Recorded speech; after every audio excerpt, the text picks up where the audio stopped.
Checking my phone, I noticed there were 13 missed calls, all from my mother-in-law. Not again. Just as this thought crossed my mind, my phone vibrated again. "Hello," I answered, and my mother-in-law shouted loudly, "Brittany, where is this month's $33,000 support money?" "What I'm talking about. The $3,000 for this month hasn't been transferred yet." Her voice dripped with anger, never considering our situation. My patience reached its limit. She never reflected on her words or actions, even in this state. It was time for the last resort. I told my mother-in-law on the other end of the phone, "Your son has passed away, so I can no longer provide support. I am Brittany Wagner, a 32-year-old part-time housewife working at a major financial company. I married about 2 years ago, meeting my husband Justin through a shared hobby. His kindness and wonderful smile captivated me, and after a year of dating, we got engaged. We believed we couldn't find better partners than each other. Everything went smoothly until we faced a problem: my mother-in-law. My father-in-law had passed away years ago, and with no siblings, the only family left was my mother-in-law. Trouble started when we visited her to announce our engagement. As I greeted her, Sandra, my mother-in-law, showed her displeasure. "Are you Justin's fiancé?" "Yes, I am. My name is Brittany Wagner." "Nice to meet you." You seem rather plain. I wonder what Justin sees in you." It's curious. I couldn't tell if she was serious or joking. Shocked, I heard such words from the mother of the man I loved. Seeing my distress, Justin looked displeased with his mother. "Wait, Mom, why would you say something like that all of a sudden? Why can you so casually say such awful things about the person I brought?" "It's different. I just want to choose the right woman for you. I brought her here because I decided to marry her. It's not up to you to comment on my choice, Destin. You don't have to be so cold. I'm just thinking about what's best for you." The argument between mother and son unfolded, creating a tense atmosphere. As it was my first meeting with my mother-in-law, I couldn't intervene. The uncomfortable air lingered even after the argument, but ultimately, we conveyed our intention to marry. As we left, Sandra spoke to Justin in a somewhat disgruntled tone. "Hey, Justin, you'll keep that promise even after we get married, right?" "Huh? What promise?" "You know about the promise of financial support." "Ah, that. I will continue to do it as always. Please don't bring this up in front of Brittany." The atmosphere between my husband and his mother had been tense for a while, making the air feel heavy. On the way back in the car, I asked Justin about something that had been on my mind. "Hey, Justin, about what you and your mother were discussing when we were leaving." "Ah, yeah. I suppose I should discuss something with you. I heard about financial support, and since my dad passed away, I've been sending money to my mom every month." "How much are you sending?" $2,000 each month." "What? $2,000? I raised my voice unconsciously, shocked by the amount. Justin sighed deeply and began to speak slowly. "Actually, my mom is in debt." "Debt?" "Yeah, she got into debt from gambling in the past. She's been paying it off and living on that, but her legs aren't in good shape anymore. So she spends more time at home now, and she still needs money to live, right?" "Well, yes, but I still think $2,000 is too much." "I know, but if I even slightly reduce the amount, she keeps calling me persistently." "Well, a parent is still a parent, you know. I worry about her since we can't live together." "I see. Justin is incredibly caring towards his mother, but it can't be helped. Since his father passed away, his mother is the only family he has left.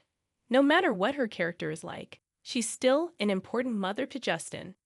At that time, all I could think was what a kind person my husband was.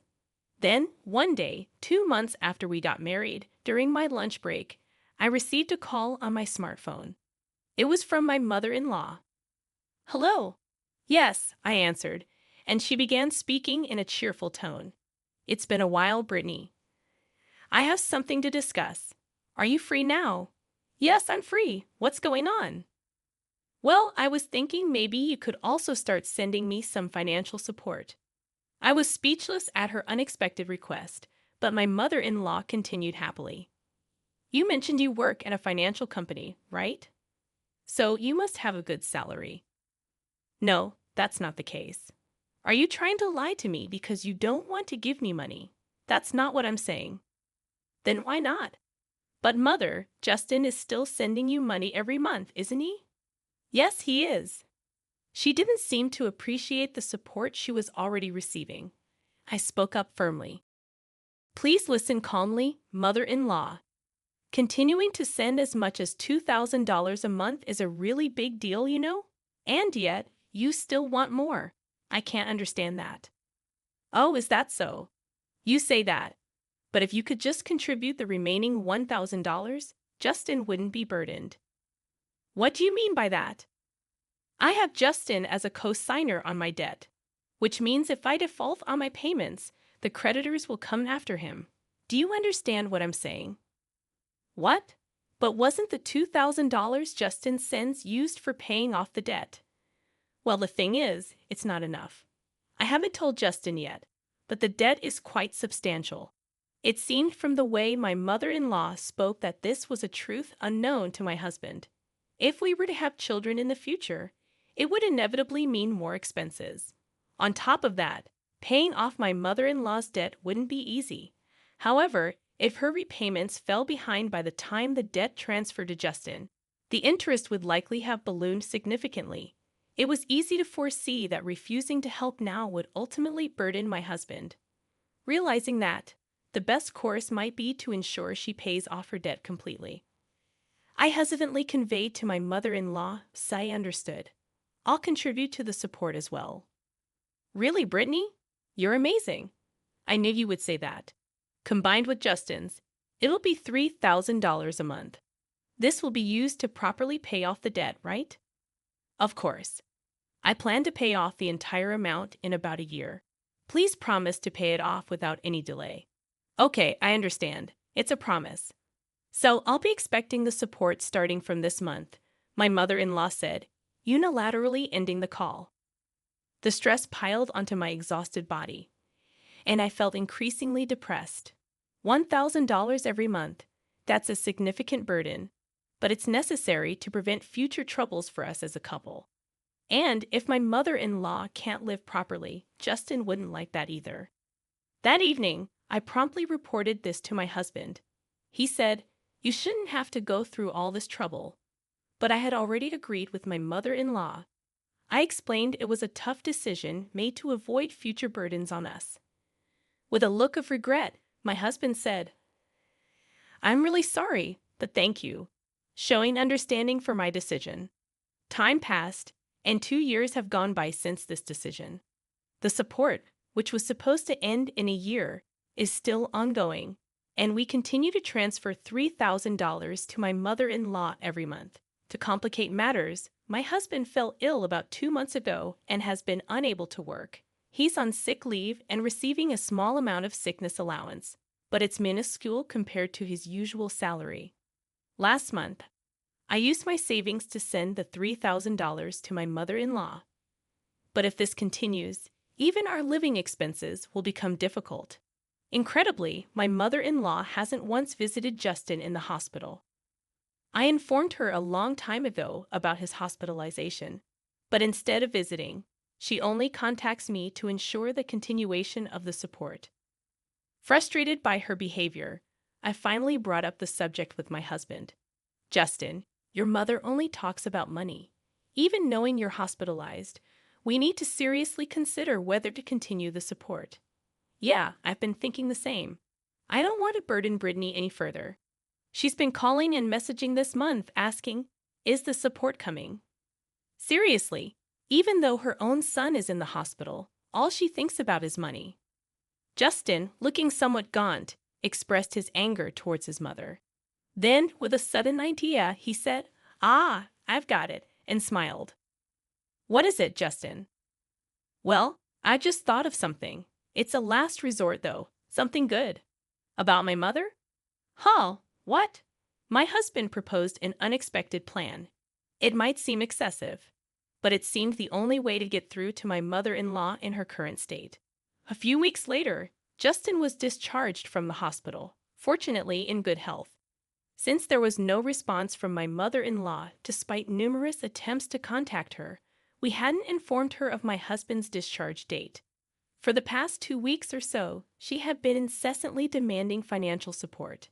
There's no need to purposely send money to a mother who doesn't even worry about her son, my husband remarked while having coffee. As we relaxed, a message came to my smartphone. On closer inspection, there were 13 missed calls from my mother-in-law. Not again. As my phone vibrated again, it was another call from my mother-in-law.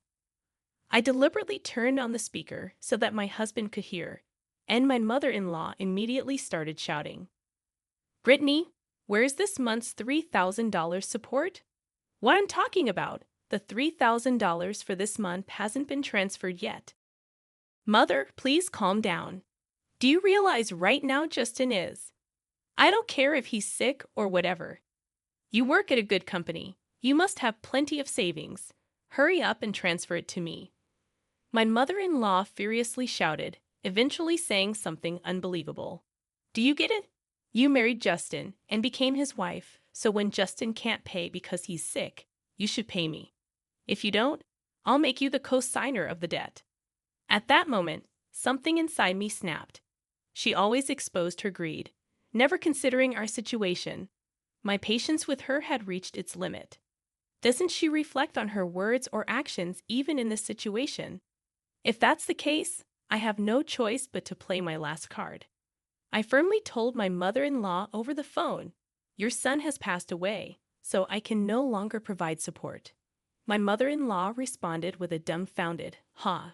Justin's proposed last resort was to lie to my mother-in-law that my husband had died and see her reaction. If she showed even a hint of sadness, reflected on her past behavior, and sincerely apologized, then I would consider continuing the support. But if she showed no remorse and still demanded money, I was ready to completely sever ties. I thought even a mother obsessed with money would deeply reflect upon hearing about her son's death. However, the moment she heard it, my mother-in-law started laughing loudly. "Ha ha ha. What's so funny? Because if Justin is dead, that means I'll get a share of the inheritance, right? I've been researching it, you know. I started looking into it as soon as I heard Justin got sick. You're entitled to 2/3 of Justin's estate, and the remaining 1/3 is mine." I was dumbfounded. Normally, if one hears their child is sick, they would first look for treatment or useful information. But she had been researching inheritance division. My anger reached its limit, and I was beyond appalled. My husband seemed to feel the same way, and we exchanged glances before he slowly nodded. It was a sign to continue with the plan. Once again, I spoke firmly to my mother-in-law. "Mother, did you listen to what I said? Your son Justin has passed away." "I've heard you, so what? Aren't you sad your son has died before you?" "Oh, right. I was worried I wouldn't get the monthly support anymore. But well, if I'm getting the inheritance, that's fine. How can you, for now, just make sure you give me 1/3 of the inheritance, okay? If you try to run off with it all by yourself, I'll never forgive you." The call ended abruptly, and the dial tone echoed in my ears. Casually glancing at my husband, I saw his face turn red with anger, his body shaking. "Justin, calm down. Are you okay?" As I casually asked my husband, he looked me straight in the eyes and said, "I've decided I should cut ties with such a person. She will surely come here demanding money eventually, so let's wait until then." "Yeah, you're right, Justin. Are you really okay with this, cutting ties with your mother like this?" "Yeah, I am. After hearing what she said on the phone, I have no regrets. Someone who can say such things without batting an eye is not a parent." His eyes were filled with hatred, turning red. I felt the same way. A person who thinks only about money, even over her son's life, is not family. A few days later, as expected, my mother-in-law showed up at our house. I managed the situation for the time being and asked Justin to hide in the next room. Then, my mother-in-law approached me with a fierce look and pressed me aggressively. "Brittany, hand over Justin's inheritance right now." Huh, that topic again? Don't you have anything else to say? Justin's dead, isn't he? What's the point of saying anything now? It's meaningless. You have the nerve to say that when you didn't even visit him in the hospital. Can you even call yourself his parent? You're so noisy. Just give me the inheritance right now. I'll call a lawyer if I have to. At that moment, I realized that talking to her was just a waste of time. Just then, my husband emerged from the next room. Seeing him, my mother-in-law let out a loud gasp as if she'd seen a ghost. Justin, why? You're supposed to be dead. Mom, long time no see. Sorry, but the story about me being dead was a lie. A lie, you say? Why would you say such a disrespectful thing? To expose your true nature and confirm it for myself. I wondered how you would manage the monthly financial support if I, your son, were dead. But unfortunately, you turned out to be the worst kind of person, only thinking about money. This situation made that very clear. That's Justin, calling your own parents the worst kind of person. Quiet? I'm cutting ties with a toxic parent like you. As my husband shouted, Sandra stood there open-mouthed, stunned. She hadn't yet come to terms with the reality of being disowned by her own son. Wait, what do you mean, Justin? What I just said, I'm cutting ties. I can't consider someone like you my mother. Don't say that. So, what about the financial support? Why would I support you? You need to find a way to pay off your own debt. We've decided to move away. Wait, without the support, I won't be able to live. Tears in her eyes, my mother-in-law reached out to my husband. He forcefully brushed her hand away, looked at her coldly, and said, I don't care about your life. You never once apologized for all the trouble you caused us, did you? Knowing your true nature now, I feel relieved. Don't ever show your face to us again. That's cruel. Wait, Justin, are you really going to abandon your mother? Ignoring her words, my husband grabbed her arm and dragged her to the front door. Then he threw her bag and shoes outside and kicked her out of the house. She made a scene outside, but apparently unable to bear the stares of onlookers, she left after a while. Persistent calls and emails came, but we ignored them all. We blocked her number and quickly finished moving.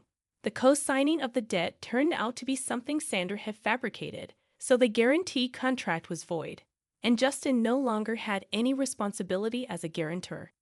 Having lost all support from us, my mother-in-law was apparently living a miserable life. It was no surprise since she had used almost all the money we sent for gambling.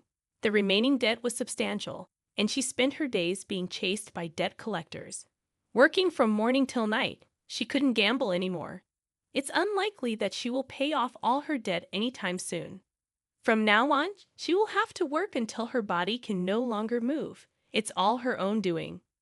Meanwhile, we are living fulfilling days in our new home. Justin's condition stabilized, and he was able to return to work after recovering. And now there's a new life growing inside me. Next year, our family will grow by one, and we will start a new life. In the future, we want to spend peaceful and happy days as a family of 3.